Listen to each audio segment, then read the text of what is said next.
제가 취임 예배를 드릴 때 벌써 15년이 되었는데 취임 예배를 드릴 때 끝나고 나서 한 원로 장로님이 찾아오셔서 조용히 할 말씀이 있다고 이야기를 하셨습니다. 그러면서 이런 이야기를 합니다. 우리 교회에서 담임 목사님을 모시려고 여러 가지 일들이 진행될 때 자기가 꾼 환상과 같은 꿈이 있었다라는 겁니다. 천국에서 잔치가 열렸는데 참 기쁜 잔치였고 그 잔치의 중앙에 있는 한 상에 우리 교회에 1대 석상희 목사님, 2대 김상호 목사님, 그리고 3대 우리 권문진 목사님이 거기 잔치상에 계시고, 그리고 거기에 함께 우리 교회에 여러 일들이 있을 때 우리가 많은 일들 서로 주고받았던 우리 낭성의 선지자님이 거기 계시고, 그리고 또 하나 제가 이동규 목사님이 거기에 함께 잔치 자리에 앉아 계신 것을 보았다라는 겁니다. 그래서 하나님이 우리 교회 목사님을 이렇게 정하셨나 보다라는 것을 깨달았는데, 당시에는 아직 확정된 것이 아니어서 조심스러워서 기도만 해왔는데 이제는 확실하게 되었기 때문에 말씀을 드린다고. 그러면서 끝에서 이렇게 이야기하십니다. 목사님이 이 자리에 서게 된 것은 하나님께서 보내주신 것이니 힘있게 하시라고, 목사님 목회에 하나님이 함께 하실 것이라고. 그래서 가끔 우리 교회 여러 일들이 있을 때 이 생각이 납니다. 우리가 살면서 사실은 삶 가운데 힘들고 어렵거나 무슨 일이 있을 때 우리가 가진 특별한 기억들은 이와 같이 우리에게 힘을 주는 것이 되어집니다. 바울에게도 이런 경험이 있었습니다. 오늘 말씀해 보면 바울은 아주 조심스럽게 그가 가졌던 이런 경험을 꺼냅니다. 오늘 말씀해 보면 바울이 이야기합니다. 셋째 하늘에 갔다. 셋째 하늘, 무언가 궁금하실 겁니다. 하늘은 하나밖에 없는데 왜 셋째 하늘이라고 이야기를 하는가? 유대인들, 우리 바울도 유대인이죠. 고대 유대인들의 사고방식에는 하늘이 셋이 있었습니다. 첫 번째 하늘은 무엇이냐면 우리가 눈으로 보는 파란 하늘입니다. 새가 날아다니는 공중의 하늘. 그리고 두 번째 하늘은 그 공중의 하늘 밖에 있는 무수한 별들이 존재하는, 지금으로 이야기하면 우주 공간의 하늘. 그리고 그 위에 세 번째 하늘에는 무엇이 있냐면 하나님께서 천사들과 함께 거하시는 하늘. 그러니까 첫 번째 하늘이 공중의 하늘이고 두 번째 하늘이 우주 공간의 하늘이라면 세 번째 하늘이 천국의 하늘, 그리고 오늘 바울이 이야기하는 것처럼 낙원으로서의 하늘입니다. 바울은 아주 놀라운 간증을 하고 있는 겁니다. 자기가 하나님의 거처인 천국까지 가서 거기에서 하나님을 보고 하나님의 말씀을 들었다라는 겁니다. 내가 말로 할 수 없는 것을 들었다라고 오늘 표현되어 있는 것처럼 아주 특별한 것을 보고 들었다라고 말합니다. 어떻습니까? 충분히 자랑할 만하지 않습니까? 특별히 신앙인들, 우리가 신앙을 갖고 살아가는 사람으로서 이러한 자랑거리는 정말 우리 주변에 흔히 볼 수 없는 아주 중요한 자랑거리임에 틀림이 없습니다. 그런데 오늘 바울은 이 자랑을 크게 하지 않습니다. 오히려 다른 자랑을 더 크게 합니다. 내가 약한 것이 자랑이다. 오늘 말씀의 제목이 셋째 하늘보다 더 강력한 증거, 더 큰 증거입니다. 우리가 이 땅을 살면서 아까 말씀드린 대로 그런 특별한 기적이나 특별한 환상의 그러한 놀라운 간증들을 갖고 있는데 그 간증보다 더 강력한 증거가 오늘 바울이 우리에게 이야기하는 증거입니다. 우리도 오늘 말씀을 통하여서 내 인생에 정말 제일 가는 자랑, 제일 크고 제일 중요한 자랑, 그것을 바울처럼 우리의 가슴에 담을 수 있는 귀한 분들이 되시기를 예수님의 이름으로 축원을 드립니다. 첫 번째, 나의 약함이 가장 큰 증거입니다. 나의 약함이 가장 큰 자랑입니다. 바울은 오늘 2절 말씀에 이와 같은 것을 이야기합니다. 내가 셋째 하늘에 간 사람을 안다. 사실 자기 이야기입니다. 왜 바울이 셋째 하늘에 갔던 것을 오늘 이야기하고 있을까? 그것은 당시 고린도 교회의 상황과 관련이 있습니다. 여러분, 고린도 교회에 보낸 편지가 성경에 두 편이 있습니다. 고린도 전서와 고린도 후서입니다. 여러분, 고린도 전서와 고린도 후서를 합쳐서 고린도서라고 할 때 고린도서에서 가장 유명한 말씀, 고린도서에 이 말씀이 있었지라고 기억되는 말씀 무엇이 있습니까? 사랑장일 겁니다. 내가 사람의 방언과 천사의 말을 할지라도 사랑이 없으면 소리나는 구리와 울리는 꽹과리가 되고 라고 시작하는 고린도전서 13장의 사랑장, 사랑에 대해서 정말 우리에게 깊이 있게 이야기해 주는 이 말씀은 고린도전서와 후서를 통틀어서 우리가 가장 많이 기억하는 말씀이 되어집니다. 그런데 이 유명한 말씀 사랑장이 나온 배경은 바로 직전 고린도전서 13장 1절 바로 직전 절인 12장 31절에 등장합니다. 이렇게 말합니다. 너희는 더욱 큰 은사를 사모하라. 내가 또한 가장 좋은 길을 너희에게 보이리라. 그러면서 그 전에 바울은 여러 은사들에 대해서 이야기를 합니다. 병 고치는 것, 능력 행하는 것, 예언하는 것, 방언하는 것, 방언 통역하는 것, 이런 여러 은사들을 이야기를 합니다. 이유가 있습니다. 고린도 교회에서는 은사가 굉장히 중요하게 여겨졌기 때문입니다. 그래서 내가 받은 은사를 자랑하게 바빴습니다. 나는 이런 은사가 있어. 이 은사가 최고야. 아니야. 나는 이런 은사가 있는데 이 은사가 최고야. 그래서 이 모든 은사들보다 더 큰 은사, 제일 최고인 은사가 사랑이라고 고린도전서 13장은 우리에게 전하고 있는 겁니다. 고린도 교회는 특별한 은사를 아주 중요하게 생각했습니다. 그래서 그러한 신비한 은사, 특별한 은사를 잘 이야기하지 않는 바울을 좀 낮게 여겼습니다. 그것을 이야기하는 다른 사도들이 훨씬 더 큰 것 같고 바울 사도들은 더 작은 것 같이 낮은 것 같이 여겼습니다. 이것을 알기 때문에 바울은 이야기하는 겁니다. 내가 셋째 하늘 하나님의 거처에 갔었다. 내가 하나님을 만나보았고 하나님의 음성을 들었고 아주 특별한 체험을 했다라는 겁니다. 고린도 교회에 여러 은사를 가진 사람이 많았겠지만 천국에 직접 갔다 온 사람은 사실 거의 없었을 겁니다. 오늘날도 마찬가지입니다. 정말 드물고 특별한 체험입니다. 그런데 이 이야기를 바울은 소문처럼 합니다.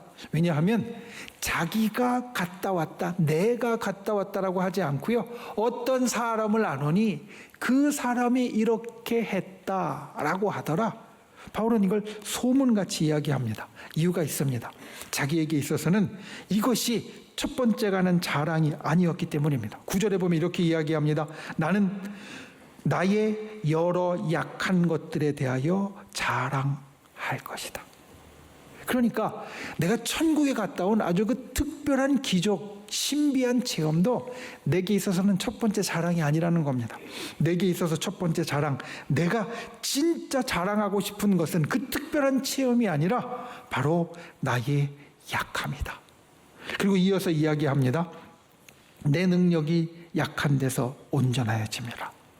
나의 고난과 나의 약함이 그리스도와 함께하는 능력이 되기 때문에 내가 첫 번째로 자랑할 것이 되어진다는 겁니다. 내가 약하지만 내가 약한 데서 그리스도와 함께하는 능력이 나타나기 때문에 내가 제일 자랑할 것이 되어진다. 여러분, 요즘 우리 큰 수술을 받은 권사님들이 몇 분 계십니다. 또 우리 다른 성도님들도 있습니다. 사실 가지 많은 나무에 바람 잘 날 없다고 우리 성도님들 가운데는 항상 좀 아파서 입원하거나 수술을 받는 분들이 계속 있습니다. 그런데 그렇게 아플 때 그리고 목사님 기도해 주세요 라고 이야기할 때 경험하는 것 무엇이냐면 간절해진다라는 겁니다. 보통 때는 점잖으셨던 분이, 보통 때는 아무 일 없으셨던 것 같은 분이 그런 상황이 되면 내가 아프면 주님께 간절해지고요. 목사님 기도해 달라고 이야기를 합니다. 간절해진다는 건 무슨 의미일까? 그거는 이제는 내가 어쩔 수 없으니까 주님의 능력이 나에게 있기를, 내 힘으로는 어쩔 수 없으니까 주님의 능력이 그것을 이루시기를 원한다는 겁니다. 그러니까 이제는 내가 어찌할 수 없을 만큼 약해졌으니, 내 힘으로는 어찌할 수 없고 이제는 수술이나 다른 것밖에 할 수 없으니 주님의 능력이 내게 더 크게 일어나기를 원한다는 겁니다. 오늘 바울이 이야기하는 것이 바로 이 뜻입니다. 주님의 능력은 우리가 연약한 곳에서 더욱 온전하게 이루어집니다. 내가 연약할 때 그리스도의 능력이 내게 머물게 됩니다. 내가 연약할 때 그리스도의 능력을 내가 분명히 알 수 있게 됩니다. 내가 강할 때에는 이게 내 능력인지 그리스도의 능력인지 때로는 분간이 되지 않을 수 있지만, 내가 약할 때는 그래 이건 분명히 내 능력이 아니라 그리스도의 능력이라고 우리가 확신할 수 있는 일이 우리에게 일어난다는 겁니다. 그래서 나의 약함 속에서 살아가고 있는 지금 이 시간이 나에게 하나님의 능력이 나타나고 있는 증거이다. 오늘 바울은 이것을 이야기를 합니다. 내가 자랑할 것이 많지만 약한 것들 외에는 자랑하지 아니하리라. 내가 자랑하려는 것은 나의 강함이 아니라 하나님의 강함이라는 말입니다. 내가 약할 때 하나님의 강함이 나타나니 나의 연약함을 자랑하는 것은 하나님의 강함을 자랑한다는 것과 같은 뜻입니다. 여러분 기억하십시오. 기적보다 나의 약함이 오히려 자랑이 됩니다. 나의 약함을 통해 지금 나에게 있는 하나님의 능력과 역사, 그것을 바라보는 분들이 되시기를 바랍니다. 지금 내게 이루시는 주님의 역사가 셋째 하늘, 저 천국보다 더 큰 증거이고, 그 증거 속에 하나님은 오늘도 살아계시고 오늘도 나를 사랑하신다. 이것을 바울처럼 고백할 수 있는, 나의 약함이 하나님의 강함입니다. 이렇게 고백할 수 있는 저 여러분이 되시기를 예수님의 이름으로 축원을 드립니다. 두 번째, 우리에게 주님의 은혜가 있습니다. 우리에게 주님의 은혜가 있습니다. 지난 봄 우리 교회 성지순례를 갔을 때 로마에 있는 바티칸 박물관에 우리가 다 같이 들어갔습니다. 사람이 굉장히 많았고요. 줄 서 있는 사람들도 입장하려고 몇 시간씩 기다리고 있는 상황. 그러니까 일행들과 같이 앞으로 가기 바쁜 그 시간에 제가 잠깐 옆으로 갔던 적이 있습니다. 왜냐하면 팻말에 거기에 뭔가 특별한 게 있다라고 돼 있었기 때문입니다. 갔더니 사도 바울에 대한 특별 전시가 이 주회랑, 그러니까 메인인 복도를 지나서 옆에서 아주 작게 따로 차려져 있었습니다. 일행들은 다 따라가고 있었으니까 여기서 멀리 떨어지면 안 되니까 잠깐 가서 살짝 둘러보고 왔거든요. 그랬더니 거기에서는 성경에 있는 우리 바울의 이야기 말고 초대교회에 있었던 바울에 대한 기록들과, 그리고 초대교회 때부터 바울의 물품이라고 전해지는 몇 가지가 거기에 있었습니다. 이번 바울은 위대한 사도입니다.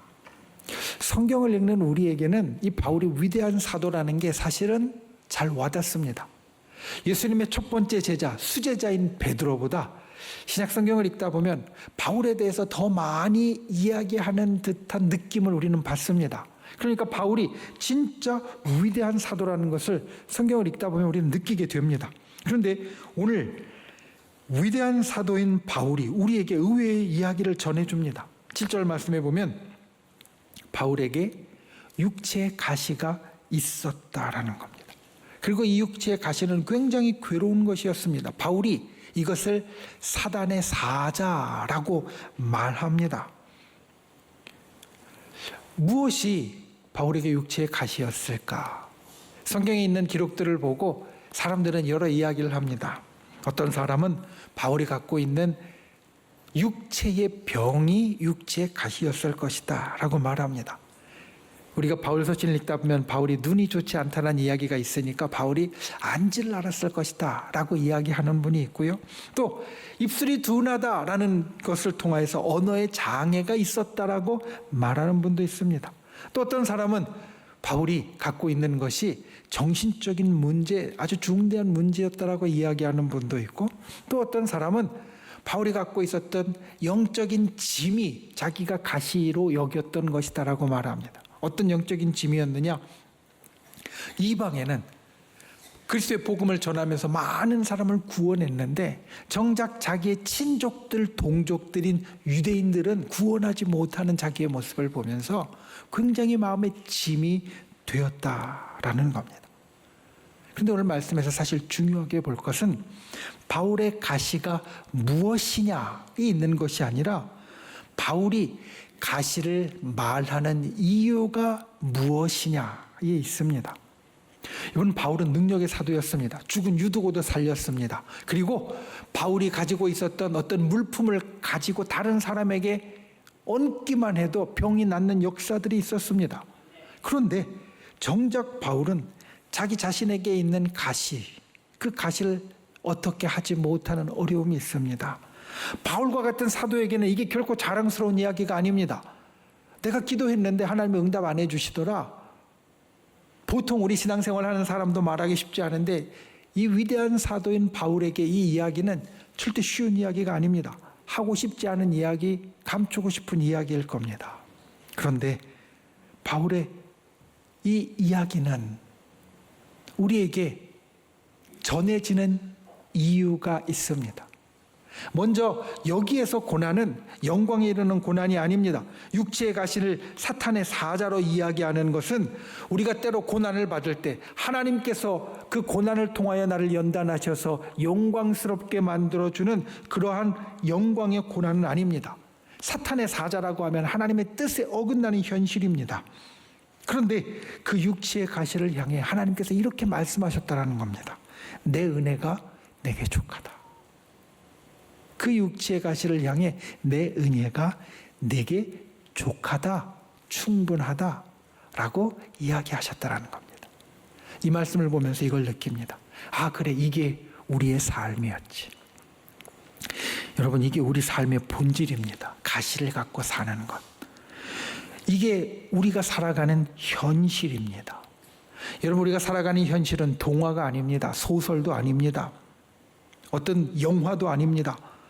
세상을 살아가는 사람들은 모두에게 아무리 능력이 많은 사람이라도 가시가 있습니다. 아무리 좋아 보이는 사람이라도 힘든 것이 있습니다. 이것이 삶이고 이것이 현실의 모습입니다. 바울에게 이야기를 하는 겁니다. 그래, 네가 육체의 가시를 갖고 있어. 그래, 그게 네가 사는 현실이야. 그런데 내가 은혜를 주잖아. 현실 속에서 하나님이 도와주시는 은혜를 바울에게도 우리에게도 주신다는 겁니다. 여러분, 하나님은 우리 현실 속에서 능력을 행하십니다. 하나님은 우리 현실 속에서 우리를 도와주십니다. 우리를 붙잡아 주십니다. 이게 은혜입니다. 은혜를 나타나는 구약 성경의 언어에는 두 가지가 있습니다. 하나는 제가 몇 번 이야기했던 헤세드입니다. 헤세드는 그 근본 뜻이 관계에 근거한 좋은 마음입니다. 아버지와 아들처럼 하나님과 우리처럼 관계 속에서 좋은 마음을 갖는 것, 이게 헤세드, 은혜입니다. 그래서 이 헤세드는 긍휼이고 자비이고 사랑입니다. 그런데 또 하나, 헤세드보다는 훨씬 적지만 은혜로 나타나는 또 하나의 단어가 있습니다. 그건 헨입니다. 헨은 무슨 뜻이냐? 어디에서 나왔느냐? 따뜻하다라는 것에서 나왔습니다. 따뜻하다. 그러니까 하나님께서 우리를 향하여 가지시는 따뜻한 마음이 은혜라는 겁니다. 그래서 헨에서 나오는 은혜는 호의이고 긍휼이고 은총입니다. 우리 현실에 이것이 있습니다. 하나님의 좋은 마음, 하나님의 따뜻한 마음. 하나님이 선물로 우리들에게 주시는 것에 바로 그게 있다라는 겁니다. 우리의 현실은 가시가 있지만, 어떤 인생이든지 가시가 있지만, 어떤 인생이든지 힘든 일이 있지만 그 인생에는 반드시 하나님의 은혜가 있다.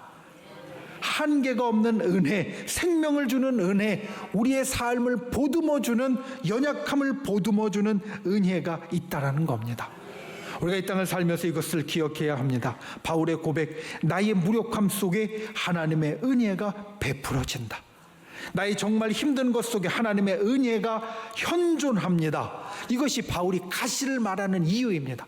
가시를 말하는 이유는 이 가시가 무엇인가를 밝히려 하는 것이 아니라 이 가시에 하나님의 은혜가 있다라고 말하기 원하는 겁니다. 우리도 마찬가지입니다. 내게 있는 가시에 주님의 은혜가 임하고 그 은혜의 역사를 가장 깊이 체험하게 됩니다. 그래서 나의 약함은 그리스도의 능력이 머무는 매개입니다. 내가 약할 때 하나님의 은혜를 경험한다면 내 약한 것은 하나님의 은혜를 가져오는 매개가 되어집니다. 여러분, 우리의 약함 속에 그리스도의 십자가로 나아가는 길이 열려집니다. 구원의 은혜가 베풀어집니다. 하나님의 강력한 역사가 일어납니다. 그래서 약할 때 우리는 더 강해집니다. 기억하십시오. 우리에게 은혜가 있습니다. 나의 현실 속에 주님의 은혜가 있습니다. 그리고 우리가 경험하는 은혜는 기적보다도 더욱 강력한 증거입니다.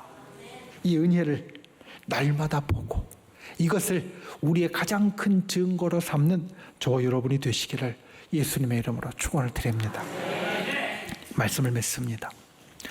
오늘 바울은 기적을 말합니다.